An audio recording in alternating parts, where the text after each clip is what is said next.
بسم اللہ الرحمن الرحیم، السلام علیکم۔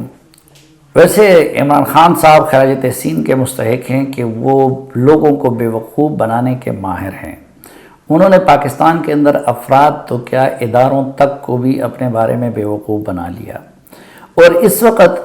وہ دنیا کو یہ پیغام دے رہے ہیں کہ جیسے امریکی بھی بڑے بیوقوف ہے۔ میں یہ بات جو کہہ رہا ہوں تو اس کا ایک پس منظر ہے۔ مثلا پہلے تو ہمیں یہ طے کر لینا چاہیے کہ امریکہ کو معاشی طور پر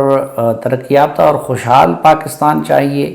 یا کہ بحرانوں کا شکار ایک محتاج پاکستان۔ اب ہر کوئی جانتا ہے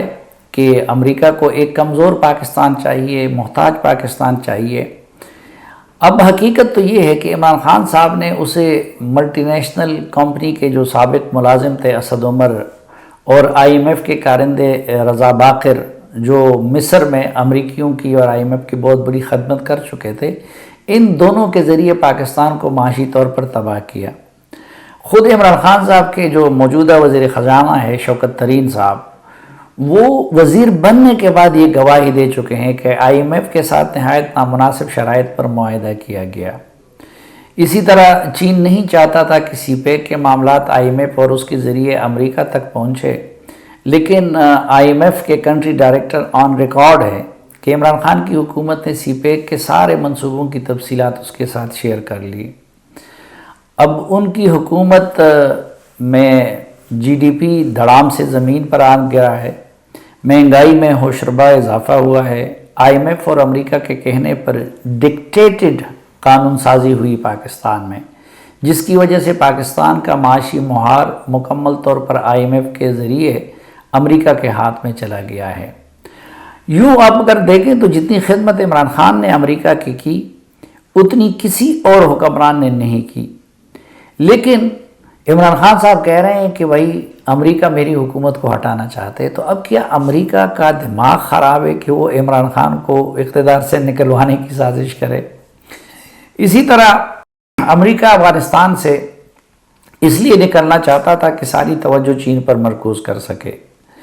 بین الافغان مفاہمت سے قبل اس کے انخلا میں عمران خان صاحب نے نہ صرف امریکہ کے ساتھ تعاون کیا بلکہ اس کا کریڈٹ بھی لیتے رہے۔ امریکہ نہیں چاہتا تھا کہ سی پیک کا پروجیکٹ اس سپیڈ سے آگے بڑھے جس طرح کہ پاکستان اور چین نے سوچا تھا۔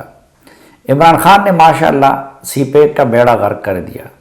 ان کے وزراء نے سی پیک کی ڈیل اور معاہدوں کے خلاف بیانات دیے۔ پروگرام کے مطابق چین کے صدر جی نے دوسرے مرحلے کے افتتاح کے لیے 2019 میں پاکستان آنا تھا، لیکن عمران خان کی حکومت نے اپنی حرکتوں سے چین کو اتنا ناراض کیا ہے کہ 2.5 سال ہونے کے باوجود چینی صدر نے پاکستان کا دورہ نہیں کیا۔ پھر پاکستانی فوج نے کوشش کی کہ عمران خان چین کا دورہ کرے، لیکن چین نے انہیں بھی دو طرفہ یا بائیلیٹرل دورے کی دعوت نہیں دی، بلکہ جب وہ بیجنگ ونٹر اولمپک میں شرکت کے لیے جا رہے تھے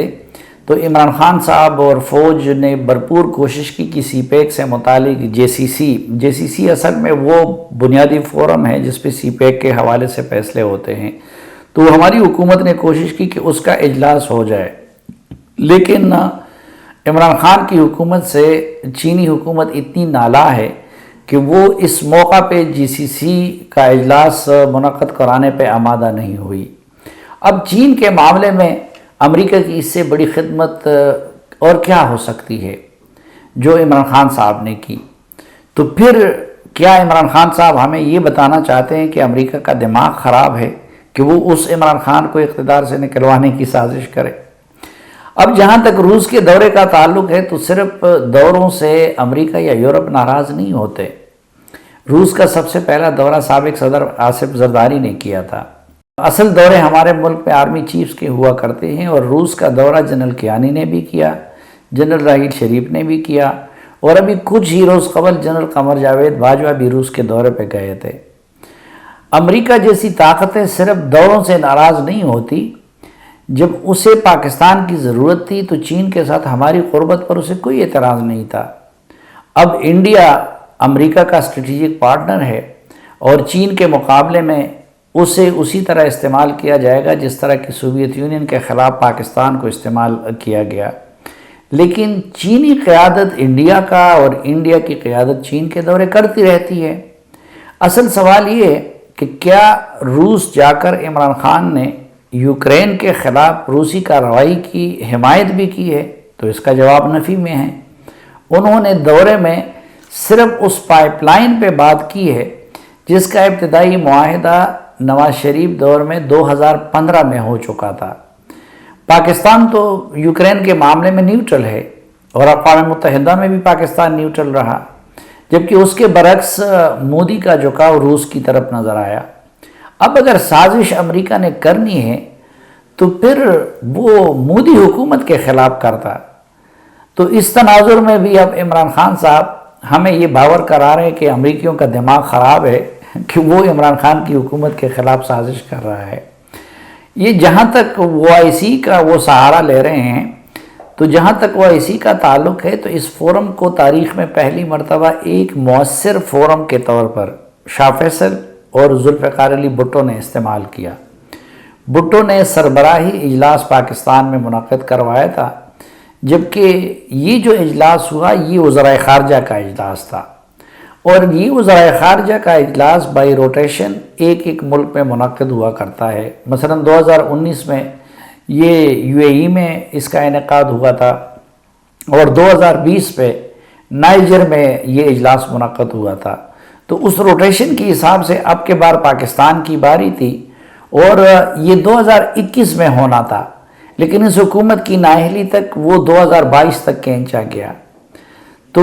اسی طرح آخری اسلامی سربراہی کانفرنس 2016 میں ترکی میں منعقد ہوئی تھی۔ اس سے قبل پاکستان میں جو وزرائے خارجہ کی ہنگامی کانفرنس افغانستان کے بارے میں ہوئی تھی، تو وہ سعودی عرب کی خواہش اور فرمائش پہ ہوئی تھی، کیونکہ اس کے ذریعے سعودی عرب افغانستان میں انٹری ڈال کر قطر اور ایران کا ہم پلہ بننا چاہتا تھا۔ بلکہ اس سچ پوچھیں تو اس کانفرنس کے اخراجات بھی سعودی عرب نے اٹھائے تھے۔ اور دوسرا، وہ عمران خان کی حکومت کی مس ہینڈلنگ کا یہ عالم تھا کہ جب سعودی عرب کے وزیر خارجہ آئے تو ان کے لیے ریڈ کارپٹ نہیں تھا، جس پہ وہ ناراض ہو گئے۔ اور پھر جب ترکی کے وزیر خارجہ آئے، وہ افغانستان کے حوالے سے جو کانفرنس تھی، اور ان کے ساتھ 6 اور وزرائے خارجہ بھی تھے، تو سامنے ان اللہ کے بندوں نے الگ الگ گاڑیوں کی بجائے ایک کوسٹر کھڑی کی تھی، جس پر ترکی وزیر خارجہ بہت ناراض ہو گئے، اور انہوں نے اپنی سفیر کو بڑی کڑوی کسیلی سنائی، اور پھر وہ 1 گھنٹے تک وہاں پہ بیٹھے رہے۔ اور جب ان کے لیے الگ الگ گاڑیاں بھجوائی گئی ان ممالک کے جھنڈوں کی، تو اس کے بعد وہ گاڑیوں میں آئے۔ اب OIC کا جو بنیادی لیڈر اور فائنانسر ہے وہ سعودی عرب ہے، اور اگر OIC کی وجہ سے امریکہ نے کسی حکومت کو گرانا ہوتا تو پھر تو اسے محمد بن سلمان کی حکومت کے خلاف سازش کرنی چاہیے۔ اور پھر جہاں تک یہ اسلاموفوبیا کا تعلق ہے تو اس کے خلاف موجودہ اسلامی حکمرانوں میں سب سے زیادہ آواز ترکی کے سید طیب اردگان نے اٹھائی ہے۔ کسی وقت میں مہاتیر محمد بھی بہت بات کیا کرتے تھے۔ خود کینیڈا اور نیوزی لینڈ کی قیادت بھی اس کے خلاف سالوں سے بول رہی ہے،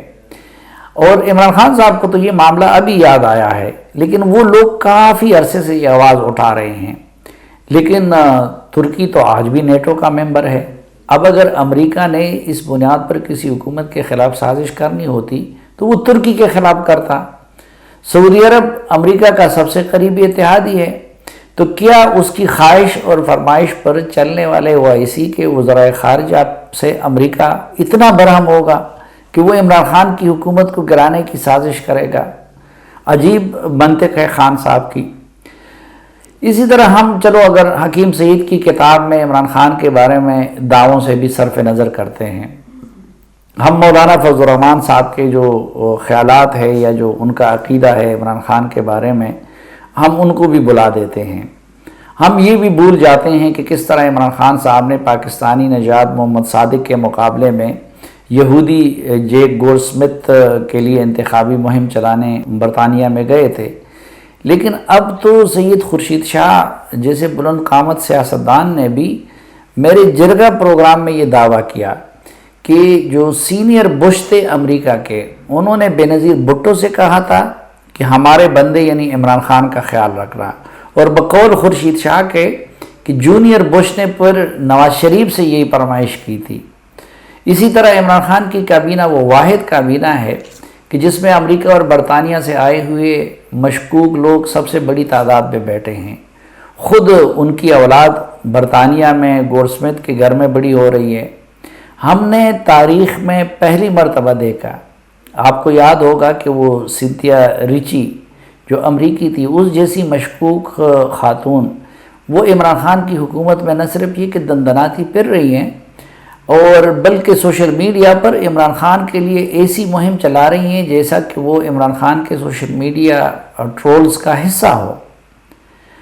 اب اگر واقعی امریکہ عمران خان سے اتنا سخت ناراض تھا تو پھر انہوں نے کچھ عرصہ قبل امریکہ اور ایران کے مابین ثالثی کی پیشکش کس بنیاد پر کی تھی؟ امریکہ ناراض ہے اور واقعی ناراض ہے پاکستان سے، لیکن وہ عمران خان سے نہیں، پاکستانی فوج اور اس کے اداروں سے ناراض ہے، کیونکہ امریکہ کی دلچسپی کے جتنے بھی ایشوز ہیں، وہ افغانستان ہے، وہ طالبان ہیں، وہ انڈیا ہے یا وہ چین ہے، تو ان میں عمران خان صاحب کا کوئی کردار نہیں ہے۔ اب عمران خان صاحب ان حالات میں امریکہ اور یورپ کے خلاف بیانات دے کر اصل میں وہ اپنی فوج کے سامنے احتجاج کرنا چاہتے ہیں یا ان کی مشکلات بڑھانا چاہتے ہیں یا ان کو بلیک میل کرنا چاہتے ہیں، لیکن امریکی اس حقیقت کو بخوبی جانتے ہیں اور ان حالات میں ان کا دماغ خراب ہوگا کہ وہ عمران خان کے خلاف کوئی سازش کرے۔ اب ہمیں تو ہر حوالے سے معاملہ الٹ نظر آتا ہے، اور بعض اوقات میں سوچتا ہوں کہ کہیں چور کی داڑھی میں تنکا والا معاملہ تو نہیں ہے۔ جہاں تک میں جانتا ہوں تو اس وقت پاکستان میں اگر کوئی حکومت عمران خان کے اقتدار کا سب سے بڑھ کر متمنی ہے تو وہ امریکہ ہے، اور اگر کسی ملک کے لیے وہ بوجھ بنے ہوئے ہیں تو وہ چین ہے، اور یہ میں پورے وثوق سے کہہ رہا ہوں کہ چین کی حکومت سی پیک اور باقی معاملات پہ بہت نالا ہے، لیکن چین کا اصول یہ رہا ہے کہ وہ کبھی پاکستان کے اندرونی معاملات میں مداخلت نہیں کرتا۔ تو میرے نزدیک تو عمران خان صاحب امریکی انٹرسٹ کو پورے کر رہے ہیں، تو اس کے بعد بھی اگر امریکی ان کی حکومت کو گرانا چاہتے ہیں تو اس کا مطلب یہ ہے کہ امریکہ کا دماغ خراب ہو گیا ہے ان کے حکمرانوں کا، اور ان کی حکومت سے اگر کوئی ملک تنگ ہے تو وہ چین ہے، لیکن چین اپنی پالیسی کے تحت وہ پاکستان کے اندرونی معاملات میں مداخلت نہیں کرتا۔ لیکن خان صاحب ہیں کہ جو اب اس کی آڑ لے رہے ہیں کہ جیسے ان کی حکومت تو